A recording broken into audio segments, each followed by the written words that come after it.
स्वर्गीय माणिकचंद्र जी वाजपेयी जी की जन्म शताब्दी के समापन पर अध्यक्षता कर रहे माननीय मंत्री श्रीमान प्रकाश जावड़ेकर जी, इस संस्थान के अध्यक्ष आदरणीय सच्चिदानंद राय जी, आदरणीय राम बहादुर राय जी, आदरणीय सच्चिदानंद जोशी जी, श्रीमान गोयल जी, समिति के अध्यक्ष आदरणीय कप्तान सिंह जी, उपस्थित सज्जन माता भगिनी, इस कार्यक्रम में मुझे उपस्थित रहना है, ये मेरी तीव्र इच्छा थी। ये बात सही है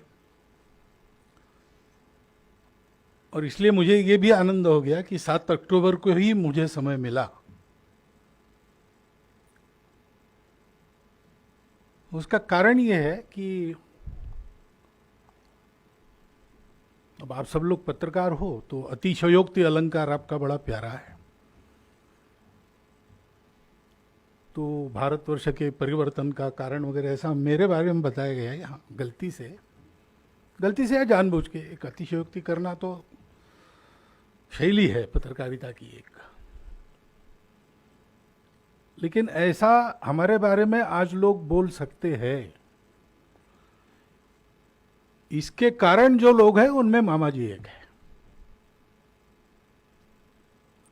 वो नहीं होते तो ये नहीं होता। हम लोग उनके कंधे पर है, इसलिए आपको दिख रहे हैं।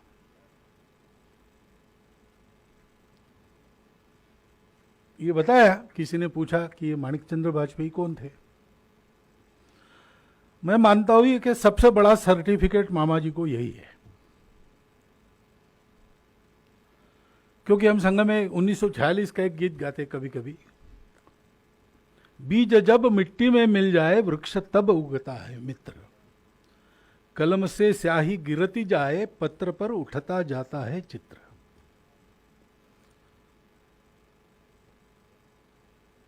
तो बीज की ताकत क्या होती है? बीज की ताकत उसका समर्पण है।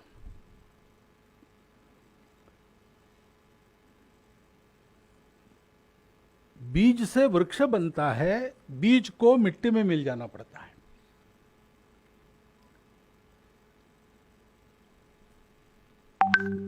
डॉक्टर हेडगेवार ने क्या किया? डॉक्टर हेडगेवार ने इन सब प्रतिभाशाली तरुणों की पहचान की। हर एक में रहती है प्रतिभा कुछ न कुछ, और उनको ये समर्पण सिखाया।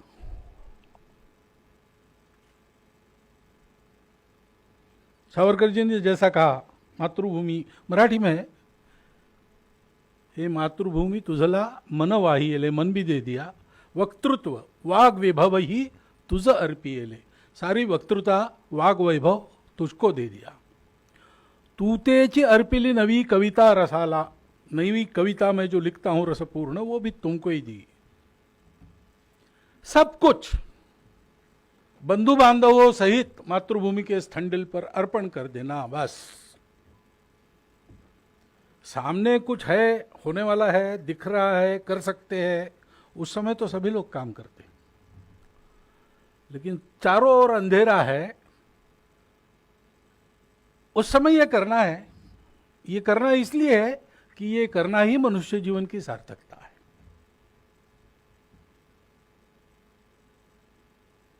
मामा जी का एक जीवन मंत्र था, और इसलिए उन्होंने जो किया, वो आज उसको पढ़ते या उसका वर्णन करते तो लगता है बहुत बड़ी बात है, और वास्तव में बड़ी बात है, परंतु उनको कुछ हम बड़ी बात कर रहे हैं ऐसा लगा नहीं होगा, ऐसा कभी दिखा तो नहीं। वो तो हंसते हंसते अपने जीवन को चढ़ा गए। उनको देखकर तो किसी को नहीं लगता, उनकी सारी जो व्यवहार की शैली थी, हम किसके संपर्क में हैं, इस आदमी की ताकत क्या है, वो कितना जानकार है,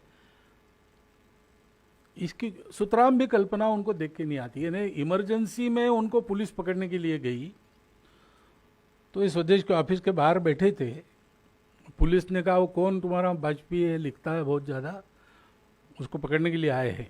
तो इन्होंने कहा मैं ही हूँ। तो पुलिस ने कहा "हट, चौकीदार बन के यहाँ बैठा है और अपने को वाजपेयी बताता है"। उसके इंस्पेक्टर ने बताया अरे बाबा वही है, बड़ा आदमी है, उसके साथ तमीज से बात कर रहे आओ। ऐसा उनका संपूर्ण आत्मविलोपी व्यक्तित्व था। और ऐसे व्यक्तित्व हमको देखने को मिले, हमारे सानिध्य में आए। आज उनके बाद हम उनका वर्णन ऐसे शब्दों में करते हैं, लेकिन तब हमको लगा नहीं कि हम किसी बड़े से बात कर रहे हैं। ऐसा आत्मीय सानिध्य मिला और इसलिए ये सारा दिख रहा है जो दिख रहा है। अभी गीत हुआ ना, जलते जीवन के प्रकाश में अपना जीवन तिमिर हटाए, यही मंत्र है। एक बार मैंने कहानी बताई थी, आपको याद होगी नहीं भी होगी, लेकिन कहानी है इसलिए सुनने में मजा आता है, इसलिए मैं बता रहा हूं। अडवाणी जी का पुस्तक उसके प्रकाशन में मैंने बताई थी। तो एक गांव था ऐसे ही, और उसमें अनाचार बहुत चला। एक घर था लेकिन सदाचारी। तो गांव में जो पुण्य था वो तो समाप्त नहीं हुआ था, इसलिए उस घर के माताजी ने, गृहिणी ने राख में थूक दिया तो उस थूक का सोना बन गया। अग्निहोत्र रोज चलता था, उसकी राख थी, उसमें थूक दिया। अग्निहोत्र इतना पवित्र, अग्निहोत्री के कारण कि उसका सोना बन गया। दूसरे दिन साफ करते समय उसको मिल गया। तो उसने पत्नी को कहा कि हम तो गरीब है, हमारे घर सोना नहीं है, और ये कोई किसी का पड़ा हुआ होता तो अंगूठी पड़ती, चेन पड़ती, कुछ होता, ये तो टुकड़ा है।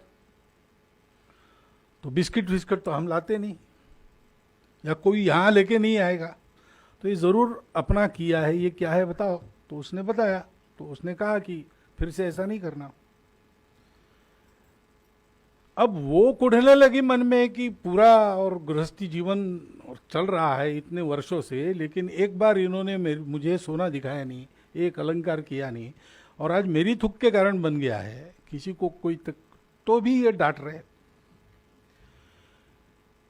इसलिए उसने कहा कि अब आप यहाँ मुझे लोगों के साथ प्रतिष्ठिता में रहने नहीं देंगे क्योंकि सोना मना किया आपने, तो ठीक है, हम गांव छोड़ के जाएंगे। तो गृहस्थ ने कहा गांव नहीं छोड़ना, यही रहना और ऐसे ही रहना। लेकिन बहुत पीछे पड़ गए और आत्महत्या की धमकी दी उसने। तो उसने कहा चलो कल छोड़ के चले जाएंगे। रात को अपना सब सामान समेट के 2 गठरी में बांध के, कंधे पर गठरी लेके तो चले, और पाँव फटते फटते गांव के पास एक पहाड़ी थी थोड़ी दूर, उस पर पहुंचे और आखिरी बार मुड़ के गांव को और देखा तो गांव जल रहा था। तो पत्नी ने पूछा क्या हो गया, अभी तक तो सब ठीक था। तो उसने कहा इसीलिए मैं गांव न छोड़ने की बात कर रहा था, क्योंकि हम लोग वहां थे इसलिए सारा गांव ठीक था। सबके अनाचार को बैलेंस करने वाला एक पुण्यवान व्यक्ति, क्योंकि वो बीज होता है। वो जंगल जल जाते ना, जंगलों में आग लगती, जंगल जल जाते, फिर से खड़े होते, फिर से कैसे खड़े होते हैं। तो सब कुछ जल जाता है, और पशु पक्षी जो भाग नहीं सकते वो मर जाते हैं, जो भाग सकते वो भाग जाते हैं। लेकिन बीज वहां पड़े रहते, उस तपती राख में पड़कर भी वो अपना बीजत्व कायम रखते हैं, मिट्टी में मिल जाते हैं, अपने आप को गलाकर फिर से जंगल को खड़ा करते हैं।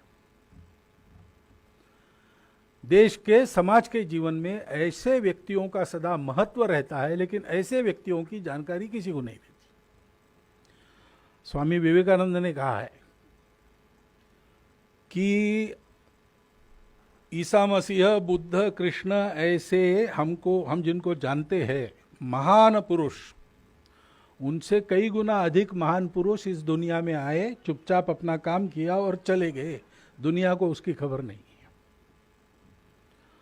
तो हो सकता है कल मोहन भागवत का नाम कहीं आ जाएगा इतिहास की 2 पंक्तियों में, एक आध नाम डॉक्टर हेडगेवार का नहीं आएगा, माणिक चंद्र वाजपेयी का नहीं आएगा, क्योंकि दुनिया आदमी ने क्या किया और आदमी क्या बना ये गिनती है, लेकिन महत्व आदमी क्या है इसका होता है।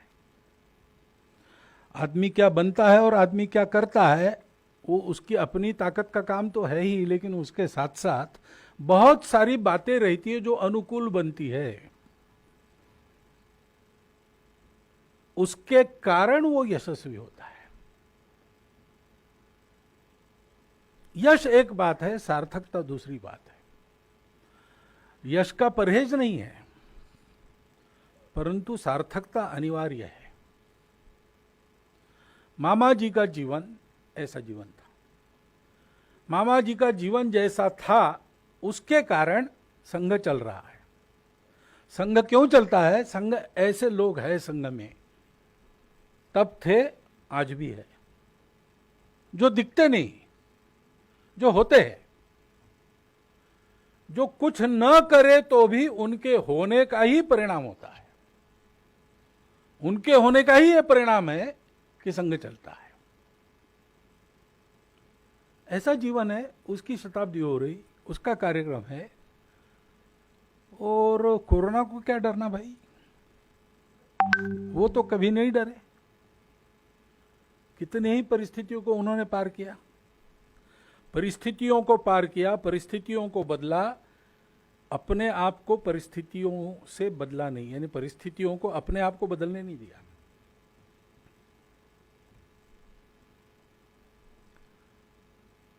ऐसे लोग थे, उनको न किसी से दोस्ती, न काहू से दोस्ती, न काहू से बैर। जो कर रहे वो संपूर्ण दुनिया के प्रति अपनी जो आत्मीयता है उसके चलते कर रहे। वो ये जानते थे कि विश्व को अपना बनाना है तो पहले भारत अपना बनना चाहिए, और भारत का अपनापन भारत के जीवन में झलकना चाहिए। परम वैभव संपन्न भारत, विश्व गुरु भारत, महाशक्ति भारत, यानी क्या डंडा चलाने वाला भारत नहीं, भूभाग नहीं, शत शत मानव के हृदय जीतने का निश्चय। ऐसा भारत खड़ा करना है तो ऐसे भारतीयों को खड़ा होना पड़ेगा ना। भिंड जिला के प्रचारक थे, भारत विभाजन के दिन थे, दंगे चल रहे थे। संघ का जिला प्रचारक चिंता क्या कर रहा था? भिंड जिले में, भिंड जिले के एक भी गांव में दंगा नहीं होना चाहिए। बैठक में विषय, और परिस्थिति में सुरक्षित रहने के लिए भिंड जिले के मुसलमान जब कहीं चले गए तो जाते समय अपने घर की चीज वस्तु बंद करके घर में ताला चाबी लेके आए, और चाबी मामा जी के पास रखी। साल भर के बाद वापस आए चाबी लेके, इतना विश्वास था। और पहले प्रतिबंध में इसलिए मामा जी को भूमिगत होना पड़ा, तो उनका निवास भिंड जिले के 2 मुसलमानों के घरों में था। पक्के हिंदुत्ववादी, आज की भाषा में हिंदू संगठन के, इस जैसा मैंने बताया होने वाले आधार, करने वाले केवल नहीं, होने वाले आधार। तो ये क्या है? ये दुनिया को जैसा बनना है वैसा पहले खुद बनो और करो। ऐसे जलते जीवनों के प्रकाश में ही जीवन खड़े होते हैं, और इसलिए जीवन में जो खड़े हैं उनको उनसे कृतज्ञ रहना पड़ता है। वो कृतज्ञता अपनी अभिव्यक्त करने के लिए, वो जब थे, मेरा बहुत ज्यादा संपर्क नहीं आया, लेकिन बिल्कुल नहीं आया ऐसा नहीं। आपातकाल की संघर्ष गाथा उन्होंने लिखी, तब तो मेरा कार्यक्षेत्र बहुत बड़ा नहीं था, लेकिन बाद में पहले प्रतिबंध के बारे में और विभाजन के समय स्वयंसेवकों ने जो अपनी जान पर खेलकर हिंदुओं का बचाव किया, उस सारी गाथाओं को लिखने के लिए जब वो थे तब मैं सरकार हुआ था। वो मिलते भी थे, थोड़ा बहुत मालूम भी था, लेकिन देखना, राम राम करना, 4 वाक्य बोलना, इससे ज्यादा आगे मैं गया नहीं। और इसलिए कभी बैठकर फुर्सत से बात, उसमें कुछ सुनना, कुछ बताना, ऐसा अवसर मिला नहीं। मेरे जीवन में वो कमी रह गई, उसकी पूर्ति करने के लिए मैं इस कार्यक्रम में हूं। मुझे लगता है कि यहां रहकर उनका स्मरण करेंगे तो एक जो अवसर जो मैं पकड़ नहीं सका, वो मेरे लिए फिर से यहाँ पर उपस्थित होकर मिल जाएगा। क्योंकि मामा जी जैसे लोगों को इन सब बातों की अपेक्षा नहीं रहती। ये तो हमारे मन की कृतज्ञता है जो ऐसे कार्यक्रम उनके बारे में करने को हमको प्रेरित करती है।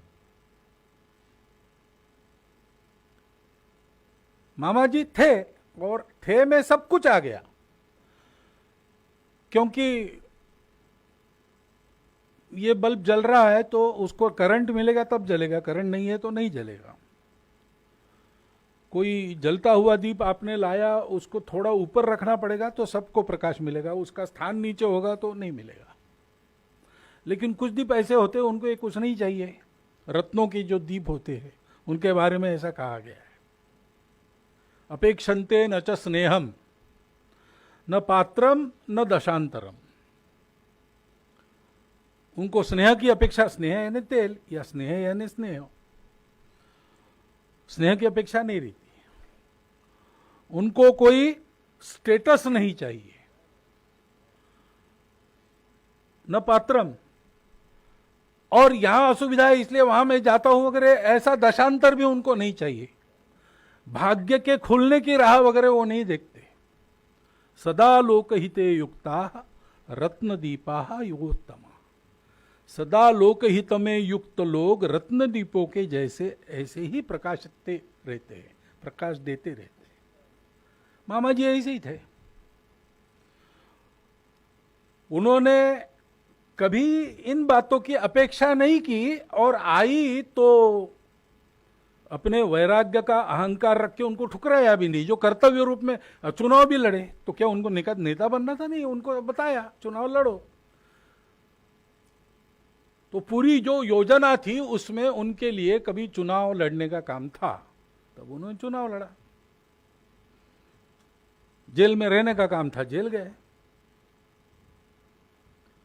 ये सारा एक कर्तव्य भावना से उन्होंने किया। लेकिन उनके निकट संपर्क में जो भी आया, उसकी विचारधारा कोई हो, वो उनके संपर्क में मित्र के नाते आया हो या विरोधक के नाते आया हो, उनको उनसे प्रेम और प्रकाश ही मिला और कुछ नहीं मिला। आप पूछ लीजिए किसी को भी। कुछ लोगों के संस्मरण भी शायद इसमें होंगे। इसलिए तो नरसिंह जी दीक्षित, उनका बताया, वो प्रतिस्पर्धी रहे, राजमाता जी के खिलाफ भी वो चुनाव लड़े। लेकिन ये एक कर्तव्य की बात होती है। मनुष्यों के बारे में भावना क्या है? मनुष्य के बारे में भावना यही है, अपनत्व। भारत की भारतीयता का, हिंदुत्व के पूर्ण विचारधारा का सार क्या है? अपनत्व। वो अपनत्व जीना भारतीय संस्कृति के मूल आधार कौन से है और क्या तत्वज्ञान को तो बाद में पता चलता है। पहले ये अनुभूति।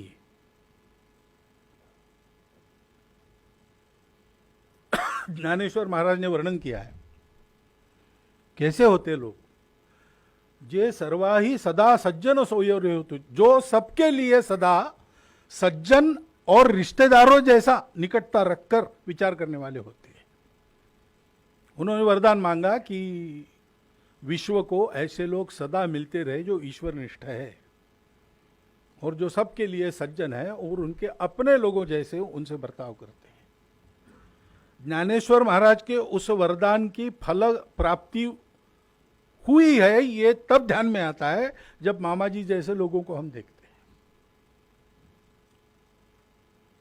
दिखने में ऊपर से बिल्कुल अपने देश का सामान्य से सामान्य आदमी जैसा होगा। कहीं ट्रेन में या बस में निकल गए तो कोई विचार भी नहीं करेगा उनके बारे में कि ये पढ़े लिखे होंगे।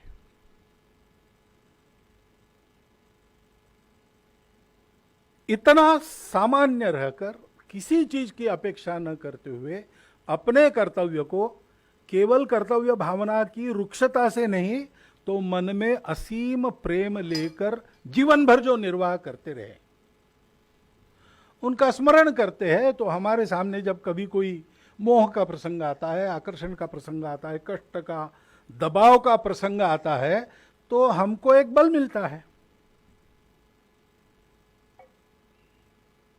कि ऐसे लोगों को हमने देखा है परिस्थिति में उच्च और अवच दोनों प्रकार की स्थितियां रहती है। मुझे मीडिया को अगर मालूम नहीं, मेरा अधिकार भी नहीं बोलने का, लेकिन जैसा यहां वर्णन हुआ, तो अपने देश की भी स्थिति, जिस समय हमारे नीतिमानता के, हमारे धन संपन्नता के, हमारे शौर्य के और बड़े बड़े काव्य रचकर गाए गए सारी दुनिया के द्वारा स्तुति हुई, तब हमारा जीवन क्या था और उसकी तुलना में आज क्या है, तो इस पर बोल सकते लोग और काफी नकारात्मक बोल सकते। लेकिन आखिर उपाय क्या है? सेल्फ रेगुलेशन भी आएगा कहां से? मेरे जैसा आदमी और जीवन के क्षेत्र में बाहर कदम रखता है सेल्फ रेगुलेशन, तो वहां तो कदम कदम पर, हमारे एक दोस्त थे इंजीनियर, है अभी भी इंजीनियर हुए, नौकरी में गए, संघ के स्वयंसेवक। 3 महीने के बाद वापस आके मुझे पूछा कि संघ के स्वयंसेवक के नाते प्रामाणिकता वगैरह वगैरह ठीक है, मैं उसका प्रयास कर रहा हूँ, लेकिन तो हमारा ऑफिस है, तो मैंने वहाँ रिश्वत लेने से इनकार कर दिया। काम तो होने ही वाला था, मैंने वो नियम था, ठीक था, मैं कर ही रहा था, उसने ला के दिया, तो मैंने कहा नहीं, ज़रूर इसकी ज़रूर भी नहीं, मैं लेता भी नहीं, और आपका काम वो नियम था, ठीक है, इसलिए होगा। उसने कहा नहीं, ये तो आपके हिस्से का है, वो आपको लेना पड़ेगा। मैंने नहीं कहा। दूसरे दिन मेरे साहब ने बुलाया कि अरे भाई, सबका निश्चित है किसने कितना लेना, तुमने नहीं लिया तो इसमें डिस्टर्ब हो जाएगा, तुम लेते नहीं हो, अच्छी बात है, नहीं लेते हो तो तुम अभी ले लो और किसी अच्छी संस्था को दे दो। तो उसने क्या करूं, मुझे नौकरी में रहना है, साहब मेरा कह रहा है, मुझे ये नहीं कह रहा है कि तुम खाओ इसको, वो कह रहा है कि तुम ले लो और किसी अच्छी संस्था में दान कर दो, तो तुमको पाप नहीं लगेगा, तुम्हारा नियम रहेगा। लेकिन ऑफिस की सिस्टम मैं क्या करूं? मैंने कहा तुमको क्या करना है ये तुम तय करो, तुम्हारी क्या ताकत है और समझदारी है, मैं कैसे बताऊं? मैं मेरे स्टैंडर्ड से तुमको बताऊंगा कि ये करो और वो तुमको भारी पड़ गया तो कल तुम मुझे गाली दोगे। क्या ठीक है क्या नहीं है ये तुमको पता है, संघ ने बताया है, विमृश्य एतद अशेषेण। अब यथेच्छसी तथा कुरु। उसने नौकरी छोड़ दी, वो अपना ठेकेदारी का व्यवसाय प्रामाणिकता से कर रहा है, बड़ा बन गया है और सेवा भी बहुत कर रहा है, लोगों को बड़ा भी बना रहा है। लेकिन ये कैसे होता है? ऐसे कदम कदम पर आज के वातावरण में अच्छा रहने से कुछ नहीं मिलेगा, खराब होने से सब कुछ मिलेगा, ये मुंह आता है सामने। उसमें टिकने का चैलेंज है, और ऐसा जब टिकना है तो टिकने के लिए बल बढ़ाने वाली बातें कौन सी है? एक अपनी ताकत है, अपनी समझदारी है। लेकिन समझदार और ताकत वाले लोगों को भी जिसकी अनिवार्य आवश्यकता रहती ही है, ऐसे जीवन है। इन जीवनों के कारण हमारे जीवन बनते हैं, इन जीवनों के कारण हमारे जीवन में कुछ हम कह सकते हैं बाद में बुढ़ापे में कि चलो भाई हम जिए तो थोड़ा सा मनुष्य जैसा जिए, बिल्कुल ही फालतू नहीं जिए। तो ये देन हमको जिन लोगों से मिलती है उनके कार्यक्रम में तो मुझे जाना ही है भाई। मेरी कृतज्ञता तो व्यक्त होगी ही, और ये मेरे फायदे की बात है। मेरे जीवन में मैं पूर्णता का अनुभव इनके कारण करता हूं।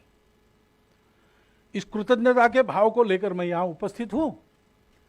बस उनका स्मरण, उसका मैं क्या उपयोग करता हूं मैंने आपको बताया। जिन जिन क्षेत्रों में मामा जी ने काम किया है उसमें एक क्षेत्र पत्रकारिता का भी है, तो इसी वृत्ति से पत्रकारिता के धर्म को उन्होंने कैसा निभाया उसका अध्ययन आप ही कीजिए। आज के तारीख में उसका कुछ उपयोग आपके अपने जीवन में है तो आप उसको भी कर लीजिए, क्योंकि वो केवल आपका फायदा नहीं करेगा, कुल मिलाकर पत्रकारिता के क्षेत्र के वातावरण में ही एक परिवर्तन उसके कारण आ सकता है। तो हम सब उनका स्मरण करें, उनके जीवन का अध्ययन करें और उनके जीवन से अपने जीवन को अच्छा बनाने वाली जो बातें हम ग्रहण कर सकते हैं वो ग्रहण करें, आचरण में लाए। तो उनकी जन्म शताब्दी ठीक ढंग से हमने मनाई, ऐसा हो जाएगा समापन के दिवस पर, और ऐसा विचार मेरे मन में आता है, वो आपके चिंतन के लिए मैंने आपके सामने रख दिया है। चूक भूल लेना देना। धन्यवाद।